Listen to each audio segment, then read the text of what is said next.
Olá, eu sou a Andressa Fabres e vou contar uma história para você.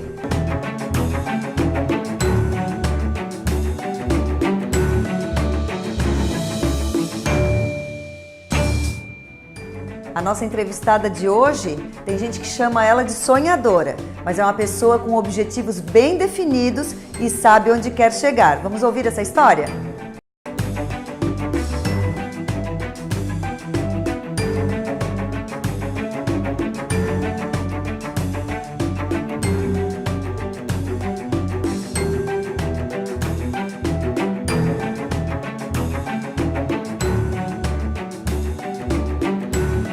Olá, seja bem-vindo. A nossa convidada hoje é a Renata Nunes. A Renata tem uma vida de transformação, vai contar a sua história hoje pra gente, porque a Renata fez um caminho inverso do que muitas pessoas pensam em fazer. Ao invés de ir do interior para uma grande cidade, para a cidade grande, né?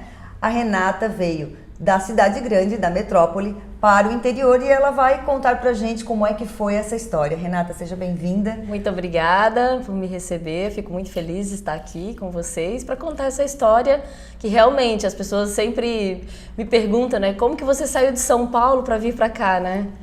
E eu digo, hoje eu sou muito mais feliz. Então, como é que foi o início dessa história? Porque hoje a Renata trabalha com mentoria, com consultoria. Mas a formação não é em administração, iniciou a história com processamento de dados, é isso? Olha, iniciou a história, vamos dizer, fui formada em 1997 em processamento de dados, né? E eu morava em Santa Rita do Sapucaí, no interior de Minas Gerais. E sim, naquela época eu quis sair do interior e eu fui para São Paulo. Fui trabalhar na HP, consegui o estágio na HP, fiz uma prova, dentre várias pessoas eu consegui passar. E imagina, sair do interior de Minas Gerais, do sul de Minas, para trabalhar numa das maiores empresas do mundo, que é a HP. E assim começou a minha história. E eu lembro que eu comecei, então, eu era administradora de redes, né? Fiz todo o meu estágio na parte de informática, administradora Unix. E lá na HP, eu vi aquelas diretoras, eu vi aquelas mulheres executivas. E lá eu dizia, eu quero ser uma executiva, eu quero ser uma diretora. E diferente dos meus colegas estagiários, que iam vestidos de qualquer jeito, eu lembro que eu liguei para minha mãe na época e disse, mãe, eu preciso começar a me vestir igual essas diretoras se um dia eu quero ser uma diretora. Eu lembro que na época eu não tinha dinheiro para nada, minha mãe costurava e ela comprou uns tecidos e fez vários conjuntinhos para mim. E assim eu passei aí vestida, né, de conjuntinhos, né? E as pessoas riam na minha cara e diziam, por que tu tá assim? E eu dizia para elas, eu sou uma diretora, eu não estou, mas um dia eu chego lá. E daí por diante eu comecei a trilhar esse caminho, né? Desse caminho de buscar cada vez mais me superar. Então eu sempre fiz algo mais. Tanto é que com um ano de estágio eu consegui ser contratada pela HP. E aí veio uma outra grande transformação, que aí eu fui contratada pela HP e eles me deram um projeto em Brasília. Eu nunca tinha viajado de avião. E imagina começar a trabalhar todas as semanas de avião, porque eu morava em Campinas na época, e eu pegava um voo que saía de Campinas, ia para Brasília, naquela época eu sempre parava em Belo Horizonte, e eu fui trabalhar no Tribunal Superior Eleitoral na época.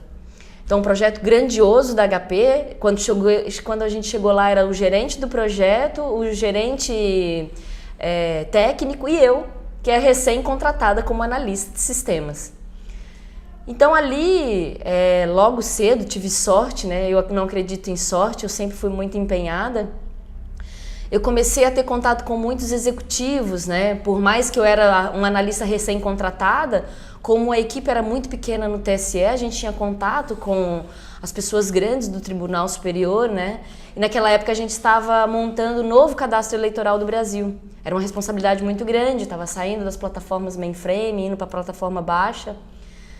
E imagina, recém-formada com uma responsabilidade tão grande. Eu passei mais de 1 ano e meio, quase 2 anos viajando nesse projeto. E chegou uma hora que eu falei, eu não quero mais ficar viajando tanto, né? Porque era muito cansativo. As pessoas acham que viajar a trabalho é legal, né? Mas pegar o voo toda semana, enfrentar aeroporto, avião que atrasa, cansaço, e você ter pouco tempo na sua casa, Às vezes não é tão prazeroso.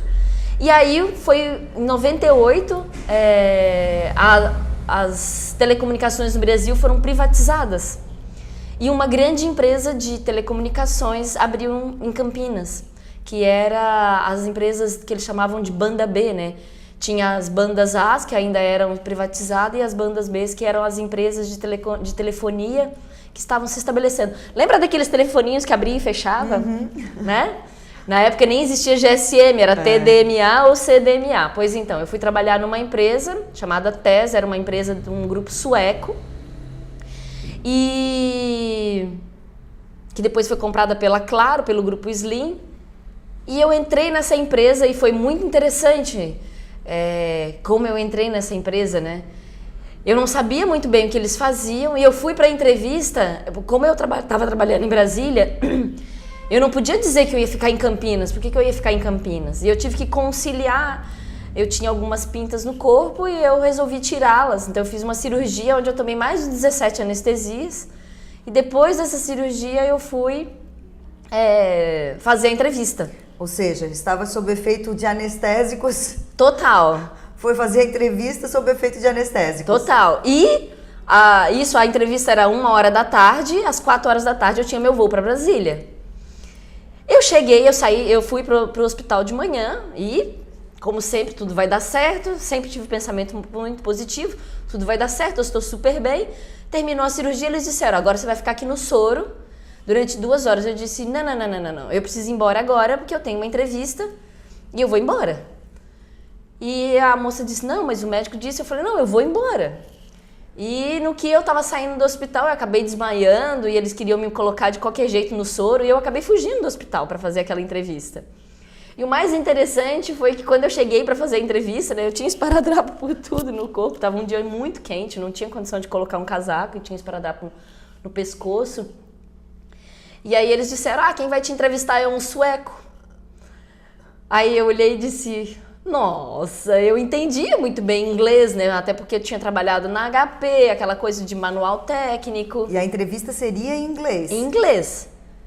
E aí tinha um brasileiro junto também. Eu disse, olha, sabe o que é? Eu acabei de fazer uma cirurgia, vocês estão vendo? Eu tô cheio de esparadrapo, eu entendo muito bem inglês. Não daria para ele falar inglês comigo? Eu respondo em português, devagarzinho, e qualquer coisa você traduz. Ele, não, ele disse que entende um pouco português. Ele não entendia muito bem, depois eu fui descobrir. E ele começou a fazer a entrevista comigo e eu não, olha, sinceramente, até hoje eu não me lembro como eu fui contratada. Eu respondi coisas que depois eu vinha saber que eu não sei, porque eu estava realmente sob efeito de anestesia, ele perguntava as coisas, eram coisas técnicas. Você o mais real possível, porque não sabias o que estava falando. Mais ou menos. E aí o mais interessante foi que no outro dia eles me ligaram que eu tinha sido contratada. Aí que legal, né? Mas ao mesmo tempo do tipo, eu não me lembro o que eu vou fazer lá. Eu lembrava que eles tinham falado que era alguma coisa de um celular, que tinha um cartão, né? E eu achava que o cartão ia colocar dentro do celular. Na verdade, eu fui contratada para ser administradora das plataformas pré-pago. Foram um dos primeiros pré-pagos do Brasil. Na verdade, não sabia o que ia fazer também porque era uma novidade no era mercado. Totalmente novo. Mas o que eu iria fazer, eu sabia que era a administração da plataforma Unix, a administração de banco de dados, que era aquilo que eu tinha estudado na faculdade, tinha feito estágio. Enfim, quando eu cheguei lá, eles disseram, então, daqui 1 mês, então, seu treinamento nos Estados Unidos. De alguma forma, eu tinha falado que eu tinha passaporte e visto. A sorte é que em 98 era fácil conseguir.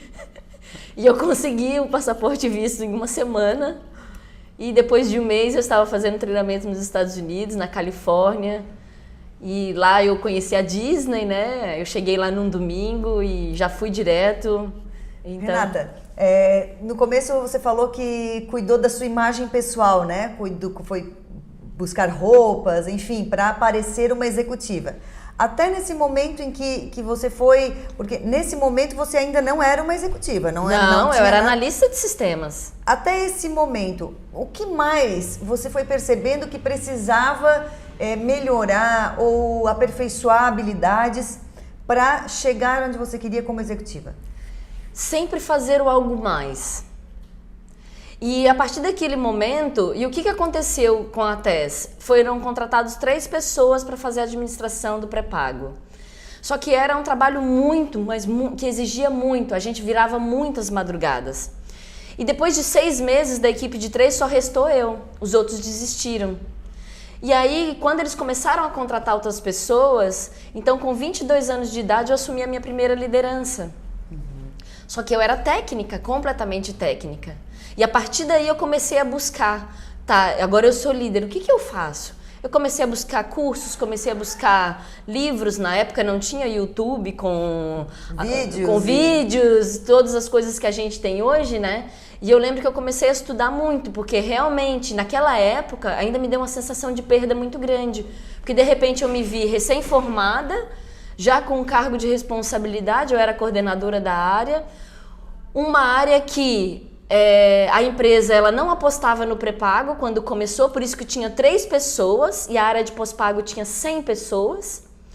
Um ano depois, 70% do faturamento da empresa era pré-pago. Só que a gente tinha 5 pessoas e a área de pós-pago tinha 100 pessoas. Então era uma responsabilidade muito grande, com pouca idade eu já respondia para um faturamento muito grande dentro da empresa.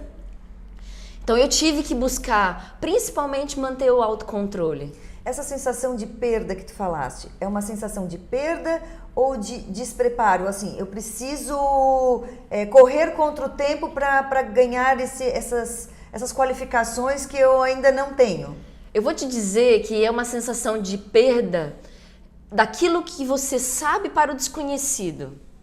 Porque eu era técnica, eu sabia colocar a máquina no ar, eu sabia fazer o serviço funcionar, eu sabia fazer aquilo funcionar. Mas a partir do momento que eu tive que fazer com que outros fizessem e eu estivesse coordenando, a sensação é que eu estava emburrecendo.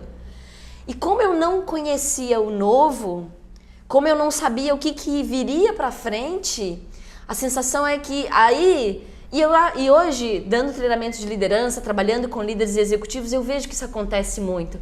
As pessoas elas têm medo de delegar, com aquela sensação de que elas vão perder algo. Vão perder a utilidade, entre aspas? Vão assim? perder a utilidade, vão perder o poder, vão perder a importância, vamos dizer assim. Então foi uma fase de transição e eu digo... também por conta da idade, né? Eu sempre falo com as pessoas, tem uma coisa que a maturidade ela não é comprada em livros e nem em treinamentos. A maturidade ela vem com a idade. E eu fui, vamos dizer assim, ficando madura muito cedo, porque os desafios eram muito grandes, né? Então foi uma fase muito interessante da minha vida, essa, onde, querendo ou não, com pouca idade, eu fui responsável por... vamos dizer assim, um faturamento tão alto da empresa e com um serviço que representavam tantos clientes. Nós estamos conversando com a Renata Nunes, que é mentora e consultora. A gente vai para um rápido intervalo, volta em seguida para ela contar mais um pouco dessa história.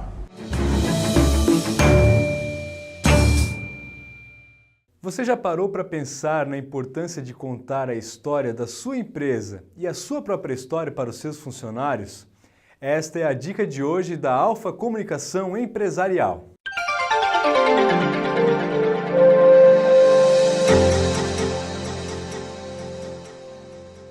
Quando você conta e reconta a história do seu negócio, como ele foi construído e os desafios que enfrentou, está reforçando os seus valores, o seu jeito de trabalhar e o que é importante para a sua empresa.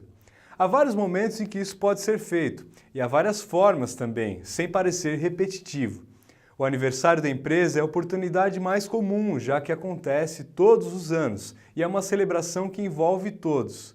Mas toda vez que fizer um evento com sua equipe, seja no dia do trabalho, em reuniões mensais, não perca a oportunidade de contar um pouquinho da história da empresa.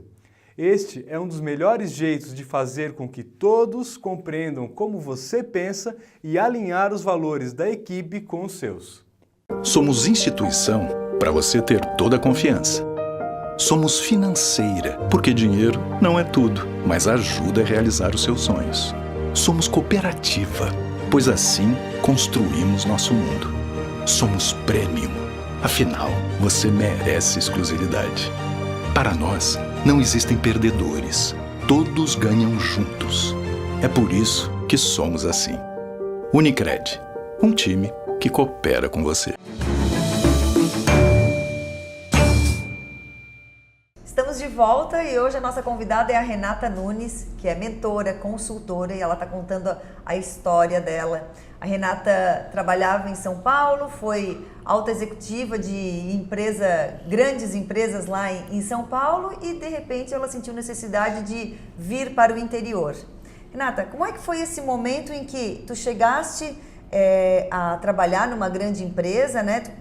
A história parou ali, tu tinha 22 anos, já estava assumindo o teu primeiro cargo de liderança. Depois disso, tu chegou a ser a executiva que tu sonhavas. Sim, depois de alguns anos, né, eu cheguei, trabalhei em várias multinacionais, isso me deu muita bagagem. Depois daquela empresa, trabalhei numa empresa holandesa, trabalhei na Accenture, que é uma das maiores consultorias do mundo.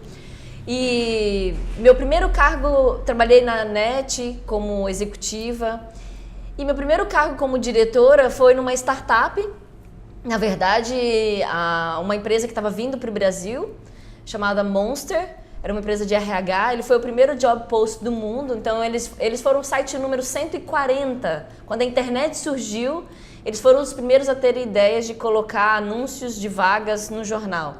Então eles estavam vindo para o Brasil e eu assumi essa vaga como diretora dessa empresa para trabalhar a parte de operação da empresa. Eu tinha 35 anos na época e, vamos dizer assim, realizei o meu sonho de ser diretora, mas não parou aí, porque nessa época eu tinha 11 meses só nessa empresa e eu recebi uma ligação de um headhunter da Oi, que eles precisavam de uma diretora no Rio de Janeiro. E lá eu fui para o Rio de Janeiro, consegui passar em todas as provas lá e fui ser diretora da área de operações da Oi. Uma responsabilidade muito grande, tinha mais de 150 funcionários na época, 12 gerências, cuidava de um orçamento de mais de 5 bilhões de OPEX e 700 milhões de CAPEX. Então, vamos dizer assim, eu cheguei aonde eu queria, o próximo passo seria ser uma vice-presidente. Só que naquele momento eu olhei para os vice-presidentes, eu vi a vida deles e disse, eu não quero isso para mim. O que tinha na vida deles que te desestimulava a subir mais um degrau? Muita perda de controle emocional, uma vida totalmente desregrada,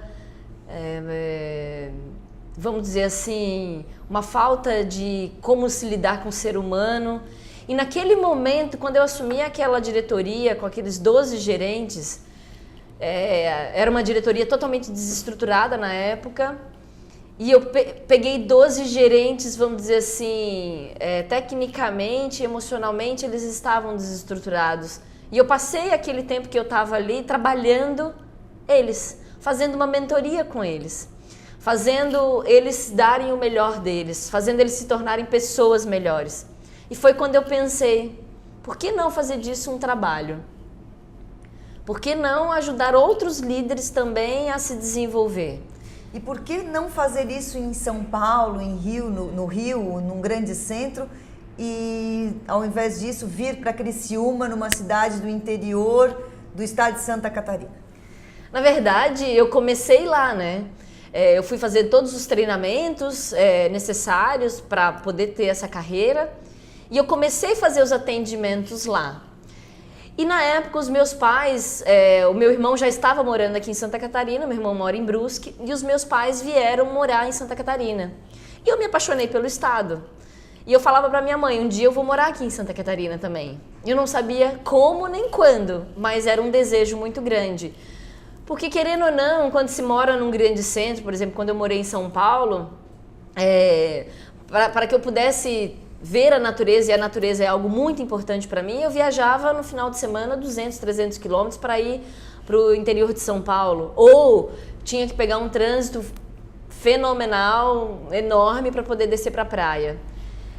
E aqui a gente tem as duas coisas muito próximas. Então eu me apaixonei pelo estado, me apaixonei pela natureza do estado, me apaixonei pelas pessoas. E o que aconteceu foi que eu conheci um catarinense. E aí eu me apaixonei por um catarinense.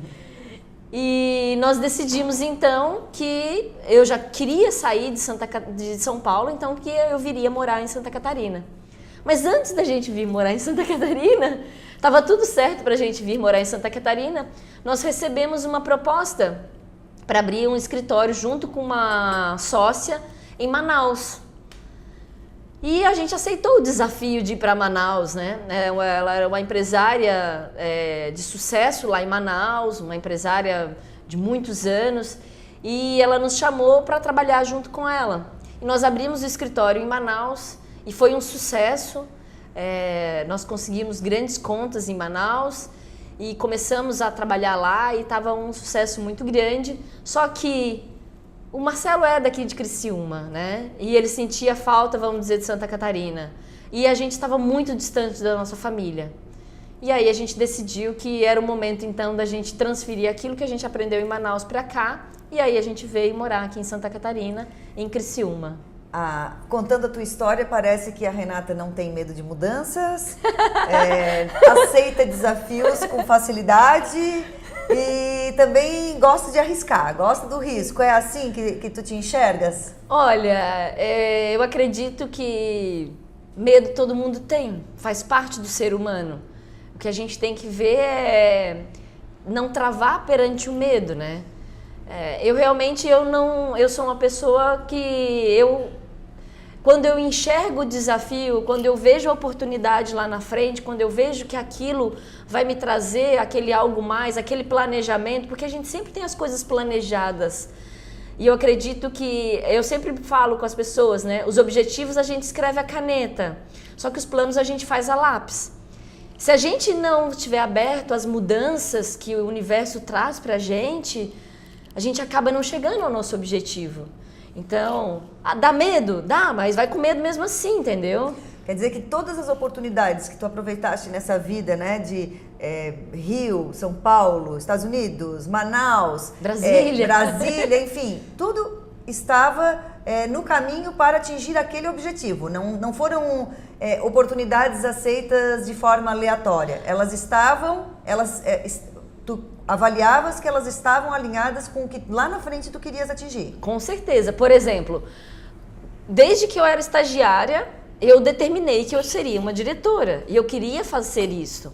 Então, tudo que eu fazia, eu pensava, isso está me levando mais rápido e mais fácil para eu assumir um cargo de direção ou não?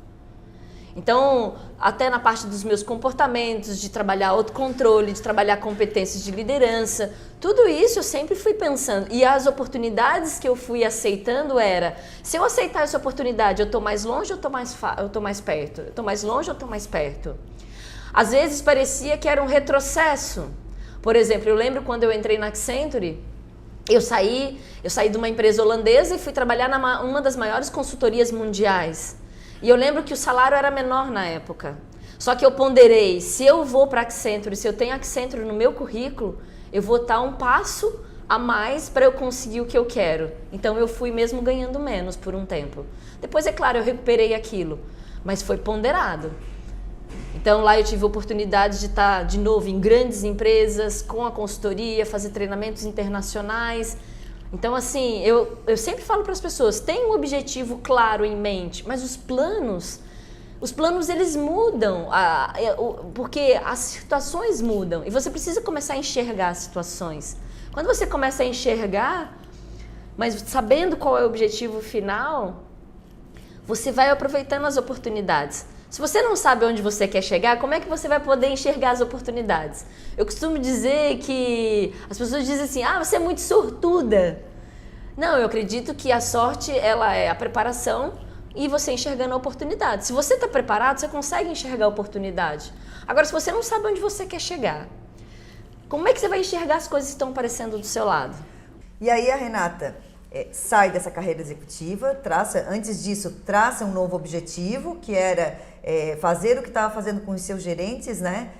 Transformá-los em melhores pessoas, né? Melhores líderes. Melhores líderes, enfim. E vem para Santa Catarina, que também era um objetivo.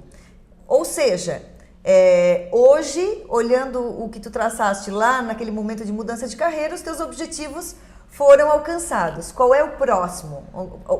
Para onde que a Renata está olhando agora? Hoje nós temos uma empresa e o nosso objetivo agora é ampliar essa empresa para que sim, o que a gente faz, que é desenvolver empresas, líderes e pessoas, isso alcance maiores proporções. Hoje a gente atende o sul de Santa Catarina e nosso objetivo é ampliar isso para daqui a pouco toda Santa Catarina. A gente já tem clientes no Rio Grande do Sul, a gente já atende Florianópolis, então de alguma forma a gente está ampliando isso. E com certeza, eu falo mais e mais, trazer mais desenvolvimento para as pessoas. Eu tenho esse, vamos dizer assim, esse motivador social muito grande, né? Para mim é muito importante saber que o meu trabalho está impactando na vida das pessoas. E eu acredito também que a mudança que a gente quer ver nesse país passa por isso. Então eu fico muito feliz quando eu estou desenvolvendo um líder ou estou terminando uma turma de liderança, que eu vejo as pessoas transformadas. E eu sempre falo isso para elas. Vocês me ajudam a realizar a minha missão, que é desenvolver as pessoas e desenvolver um novo mundo. Porque o impacto que um líder tem na vida das pessoas, se ele soubesse, é muito grande. Um líder, ele impacta, ele não uma pessoa só ali, mas toda a família daquela pessoa. E se ele impacta a família daquela pessoa, aquelas pessoas são impactadas e vão impactar outras. Eu costumo dizer que o impacto de um líder é igual a uma pedra que a gente joga num lago e ele reverbera. Então imagina, se a gente conseguir transformar líderes melhores, pessoas melhores, a gente vai conseguir sim transformar um mundo melhor. Esses dias alguém falou para mim, você é muito sonhadora, uma andorinha só não faz verão. Eu acredito que as andorinhas elas estão se juntando em vários aspectos. E elas vão fazer verão sim. A mudança ela vai ser pequena, mas ela vai ser consistente. E é isso que eu acredito. E o que eu quero é isso, é desenvolver mais pessoas, trazer mais coisas. Eu estou sempre estudando, não paro, eu adoro estudar. E as novidades vão vir e eu estou muito feliz hoje com o que eu faço. Me sinto super realizada e eu acredito sim que a gente vai crescer impactando a vida das pessoas de uma forma positiva.